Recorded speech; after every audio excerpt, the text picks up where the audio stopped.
All right, you're not tired because you need more caffeine. You're tired because you're ignoring the most important performance tool you have, which is your sleep.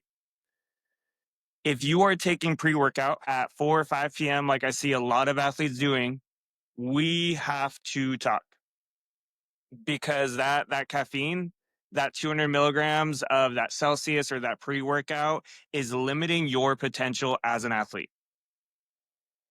Every week, I've been speaking to high school teams lately, and I know from the faces that I get, and I know from the conversations I have with my athletes that there are a lot of you guys out there that are maybe putting in the work in the gym. You guys are working, you guys are lifting, you guys are on the field, you're doing all the things, but you're not recovering as well as you should. You're not gaining the muscle that you should, and you are not sleeping. And sleep is one of the biggest reasons why you are not seeing the results that you want to see. So I want to give you guys two examples here. So I have actually two mollies that I've worked with. So with caffeine, there's a lot of female athletes that struggle with this. It's not just the male athletes. This one is definitely one that's common on both sides. And I've had two different mollies that I've worked with. That one was a swimmer, one's a soccer player, and they both were taking in probably 400, 500 milligrams of caffeine a day. Part of their issue though was they're like, "Oh, well, I'm tired for my afternoon workouts or my evening workouts, so I think I need caffeine, before those workouts." So they were taking, 100, 200 milligrams caffeine at 4 o'clock at night, 6 o'clock at night, maybe even 7 o'clock at night. And yeah, sure, they may have been able to fall asleep, but they were not feeling all that rested. They were constantly feeling tired the next day, and it became this cycle.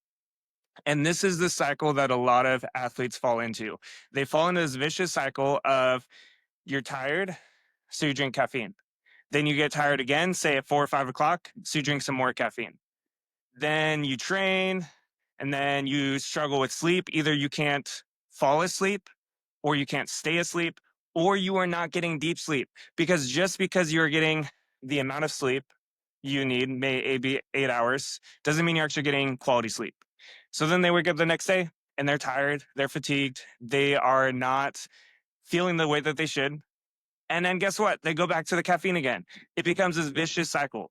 And so this is the trap that a lot of athletes fall into. This was the trap that both of these mollies were into. And so one of the very first things we addressed wasn't just about food. It was about, hey, let's cut out that afternoon, evening caffeine.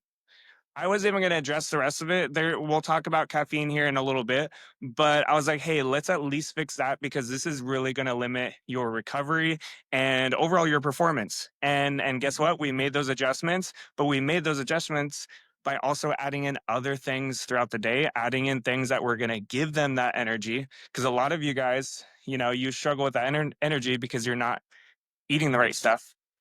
And what do you know? They didn't need that anymore. So again, when you guys fall into this trap, in this vicious cycle, you will not perform the way that you should. Your recovery will suck and your progress will stall. I just, I want to stress this too. And I want to highlight like caffeine is a band aid. It is not a fix. It might be able to supplement, but it is not meant to replace good nutrition, good hydration, and good sleep. So, first of all, though, before we unpack more of this caffeine piece, I really want to stress to you guys the importance of sleep and what it actually does for you as an athlete, because I don't think you guys fully understand this. Or you don't just get better when you train, you get better when you sleep.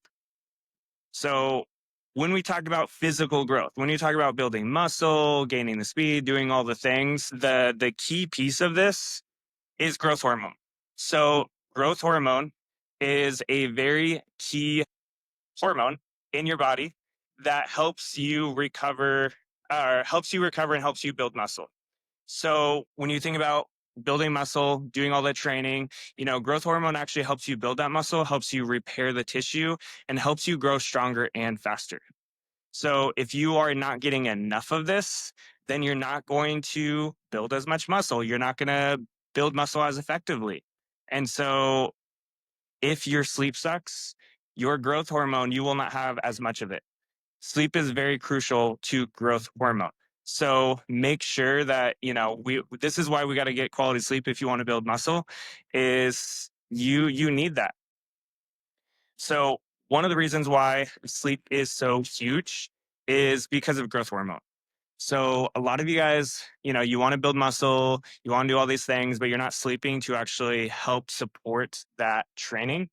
And so we really, really want to stress to you guys is, growth hormone is very key. And growth hormone peaks, the production of it peaks in deep sleep. So when we talk about wanting to build muscle, when we talk about repairing our tissues, getting stronger, getting faster, that growth hormone is a big piece of that. And so we need to make sure that we're getting enough of that, we're producing enough of that to actually help with that recovery. And then a key piece of that too is if you are not recovering both with the growth hormone and just in general, sleep is a huge part of your recovery, then you are going to get injured more often. Athletes and humans in general who do not sleep well have more injuries. They have more sickness. And so if you want to perform the way that you should, got to address the sleep to in order to not get injured, not get sick. Another thing that growth hormone does for you is it helps improve your body composition. So it's not just about building muscle, but it actually helps you increase fat breakdown for energy. So athletes and people in general who do not sleep well tend to have a higher body fat percentage. They have more body fat. So guess what? You sleep better, you can actually reduce your body fat. All right. So on the mental performance side of things, sleep helps retain information. It helps you make better decisions. It helps you with better memory. So think about this. Think about when you don't sleep well and you don't sleep well the next day, you are struggling with dropping things. You're not very locked in because you're just out of it, and you drop pencils on the floor, you drop food on the floor, or maybe even a plate on the floor, like you're just very off. That that is part of that sleep recovery. That's part of the importance of the sleep piece. You also think about um the decision making. How is your decision making when you're tired? You know, when we think about our decision making at noon versus our decision making at 9 o'clock at night, when do we make better decisions? Typically during the day when we are the most awake. And so if we're not sleeping well, we're making poor decisions because we are tired more often. And then energy. So our sleep helps us repair our muscles. It helps our body repair the muscles. It helps balance our hormones, helps balance all those things out, which means if you don't sleep well, you also won't have great energy. If you don't have great energy, you will not perform the way that you should. So let's make sure that we're addressing that as well. Yes, muscle important. Yes, minimizing injury. Yes, the mental side of it, but then also the energy. So overall, poor sleep is going to lead to slower reaction times, more injuries, less muscle, more body fat, and worse decision making and just overall choices. So let's work on that sleep. So that's just I want to emphasize the why behind that. But let's also talk about the fatigue. So a lot of you guys again think you need that caffeine because you're tired, because you're fatigued at 3 or 4 o'clock when you're supposed to be working out. You don't need more caffeine, you need better habits. So when we talk about you crashing at 3 o'clock, you crashing at 4 o'clock, whatever time you're crashing at in the afternoons, part of that is natural body processes. You just crash. But really, the big three reasons why you are not energized is because of under eating or mistimed meals. So the food piece, poor hydration, and poor sleep. So if your food sucks, if your hydration sucks, or your sleep sucks, you will have less energy. You will not perform the way that you should. You will just feel kind of laggy. The other two with that is vitamin D and iron. If you're out of whack on vitamin D and iron, those can also impact your energy levels as well. But those top three are going to be food, sleep, and hydration. So let's talk about this caffeine piece. A lot of athletes, a lot of families will ask me, should teenagers, should kids drink caffeine in general? And the overall recommendation is no, they should not. But I know that many of you guys are already drinking more caffeine than many adults. And so I want to talk about it in a way of how do we make a correction? If you're not drinking caffeine already, then don't even start. Like, it's fine. I waited till I was an adult. I waited till I was like 22 or 23 before I started drinking coffee regularly. So don't even worry about that.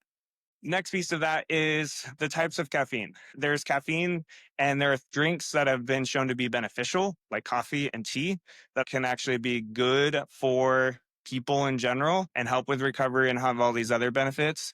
And then there are things that are not so well researched, like pre workout, like a lot of the energy drinks that you guys are drinking.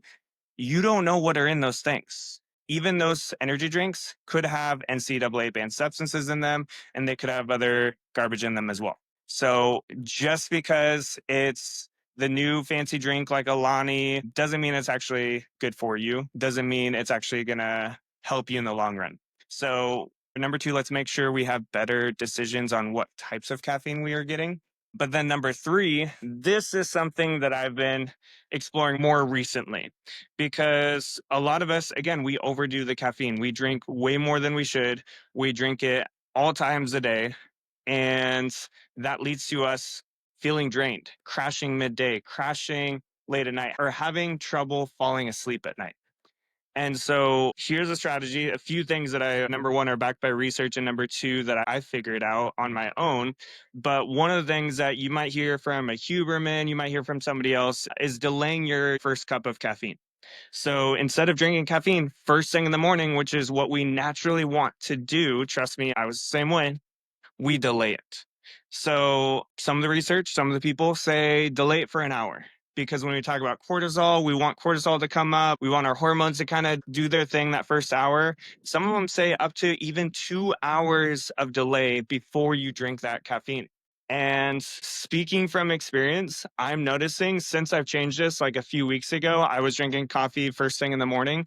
I started changing this the last few weeks, and I don't crash 3, 4 o'clock in the afternoon anymore. I don't feel like I need to take a nap every single day like I used to. And so that is by me delaying it. So instead of drinking it at 5:30, 6 a.m., I'm drinking it at 7:30, 8 a.m. Usually that's after a workout. It's usually after a few things. Even if I have to drive somewhere first thing in the morning, I don't drink that caffeine. And again, I just wait. So that alone is a huge, huge deal. That really has made a big difference for me, particularly these last few weeks. But then you also got to look at, okay, so if I'm not drinking caffeine those first 2 hours, when am I drinking caffeine? Should I still drink it afternoon? Should I drink it at 3, etc.? When it comes to caffeine, even if you have the caffeine gene that makes it so you can still fall asleep at night, even though you drank caffeine a few hours ago, it is still impacting the quality of your sleep. So you have different stages of sleep. You have the lower ends, like where you're very light sleep, you get into the deeper stages, and then you get into REM sleep. And that REM sleep is where a lot of that magic happens. That's where a lot of the recovery happens. That's where a lot of those things are produced that really help us be the best person and athlete that we can be. Now, if you are drinking caffeine late at night, you're not going to get into that deep sleep as much. And this has been shown even if you have the caffeine gene that you can still fall asleep, doesn't mean you're actually getting good sleep. So when you are drinking caffeine, think about this. Think about the next day. How do you feel the next morning? Do you feel crappy? Or do you feel like, yeah, no, pretty good? It's like if you feel pretty good, okay, then you probably are not being impacted negatively by that caffeine and you're still sleeping well. So again, be mindful of that.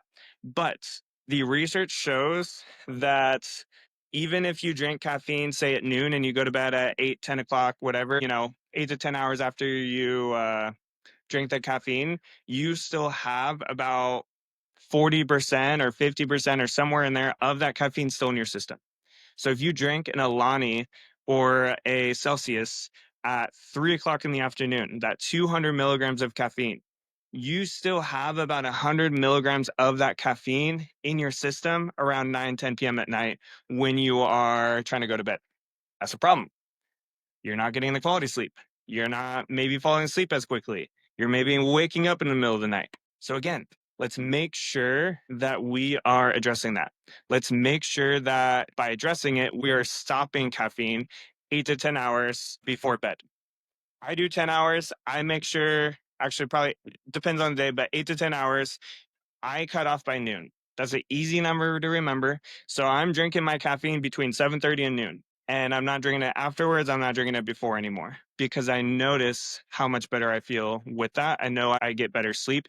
Even if I only get 7 hours of sleep, I still feel better than when I used to get 7 hours of sleep. So again, let's work on this. Let's delay it and then let's cut it off. Another thing that you can do is if you are naturally a person, you're like, well, I cannot go without caffeine, but maybe I want to cut it back. Another way you can cut it back is choosing the days that you are going to use it, not using it every single day, but maybe saying, hey, I'm going to drink my 100 milligrams caffeine on the days that I have games, ideally games that are earlier in the day. And so, yeah, another easy thing you can do to reduce it because your body does adapt. Your body adapts to the caffeine that you take. That is why some people are already up to 500, 600 milligrams of caffeine a day is because they are just consuming, they just increasing their tolerance level and then they struggle after that. So if you are slamming pre-workout at 5 p.m. at night, you are trading short-term gain for long-term performance. You are trading short-term benefits to long-term potential. There are so many things that we're being taught, that we're being exposed to, like excessive caffeine or pre-workout, etc., that might sound good in the moment, but then down the line you realize actually no, that's actually it's holding you back. So let's really be intentional about that. All right. Let's now talk about how can we actually get good sleep? What does that actually look like? Number one, it's not just about how much you sleep, it's about the quality of that sleep. So, quality over quantity. Even the sleep coaches, the sleep specialists even talk about that getting into that deep sleep and getting that quality sleep is actually more important than the number of hours you sleep. Now, with this, it is very important to have consistent sleep and wake times, even on weekends. So, your body really, really, really likes routine. All right. So, it is very important for you to have consistent sleep and wake times, even on weekends. Your body likes routine. Your body likes system. This is why I stress that you guys got to build eating systems, sleep systems, training systems, like all these things. You create habits, you create systems, routines, so that your body can adapt to it and get used to it. The more you throw curveballs at your body, the more your body will throw curveballs back at you. So build these sleep routines, build these habits. Make sure that yeah, you may have to wake up at 5:30 on weekdays, and it doesn't mean you can't sleep in at all on weekends, but let's not go from waking up at 5:30 to waking up at 11. What matters more though is let's not go from going to bed at 9, 10 o'clock at night to going to bed at 2 o'clock at 2 in the morning. That is going to do you damage. That is going to make it so that every single Monday you feel like crap. Probably over the weekend you feel like crap. I remember doing that. I remember staying up late at night. I remember doing all those things. Um, and it really does disrupt you. It really does make it difficult for you to sleep well. So yeah, I totally get it. I was in the same boat when I was in school, when I was your guys' age. I often would stay up really late on weekends. But what happened was then on weekends, I felt really sluggish. You could have gotten the same 8 hours of sleep, but you still feel sluggish because you are not getting to that deep sleep as much because your body's all like, what's going on here? And then you go on Monday, and that's why everyone complains about Mondays because they threw off their routine so much on the weekends that they don't know what they're doing on Monday. So again, like build a system, build a routine. Let's keep it closer together so that we are not crashing so hard. Now, again, I think it's more important that when you go to bed is going to be more important than when you go to sleep or when you wake up. So when you go to bed should be consistent. That should be something that you do pretty close, like maybe 1 to 2 hours difference on a weekly basis. Like, let's have some consistency there. But then, hey, maybe on a Sunday you feel crappy and you need to crash. Like, that's fine. Like, maybe turn off your alarm on a Sunday and just see what your body does. If your body's like, hey, you needed 3 extra hours of sleep and it just lets you sleep an extra few hours, and okay, cool, you probably needed that rest. But if you're doing that by staying up late at night and then sleeping in, you're not going to feel all that great. All right. So the issue with screen time is it's not just about the blue light. It's also about the scroll fatigue. So think about when you scroll TikTok, when you're checking those notifications, when you're doing those messages late at night, think about where your brain is at. Even when you stop scrolling, your brain has not stopped scrolling. It's still wired, it's still stimulated, it's still running. So we really got to be careful of that. We really got to think about it's not just about the blue light, it's also about letting our brain take a break, letting our brain relax. If we're going from 30-second video to 30-second video and our brain's still processing the last 30-second video while we're watching the next one, it's never going to stop. So we really got to make sure we're doing that. Let's make sure that we are creating a cool, dark, quiet environment too. So some of you guys are like, oh, I like to sleep hot. It's like your body doesn't like to sleep hot. You might feel like it. Oh, it might feel a little cozy, but your body's not getting into the deep sleep as well. It's not feeling as recovered. So think about how well are you sleeping? Do you actually feel rested when you sleep at 75 degrees in your room? Chances are you don't. Make sure you're making those adjustments. Make sure that it's also dark. It's summer as I'm recording and posting this. Like, yeah, we have sunrise at what, 5 a.m. now? You're going to have to put out some blackout curtains, throw a sheet over your window, do something so that, you can get the sleep that you need if you're not waking up with the sun. And then make sure it's a quiet environment too. So, let's turn on a fan if you need some white noise or something. Have a white noise maker, whatever you need to help you relax and sleep. But if you're living in a place like me in Seattle where there's constant background noise, it's going to be very difficult to get that sleep. So make sure that you turn on something to kind of drown out some of that extra noise. All right, so we talked about all those things non-nutrition wise. Nutrition wise, there's a few things that I really emphasize with my clients. Number one is you should not be going to bed on an empty stomach. A lot of parents, a lot of athletes, people in general are afraid to eat at night, even if they worked out. And I want to stress to you guys, you need to eat post workout, even if it's late at night. Let's get something in you. That is essential. Well, what we put in is actually going to be what really matters most. A lot of you guys are afraid because maybe you had trouble sleeping because you ate certain foods. Those foods were probably heavy meals. They were probably fried food. They were probably a lot of oils, even if it was healthier oils. It was really just heavy stuff. Let's shift away from that. Let's focus on the things that are going to help you sleep and help you recover.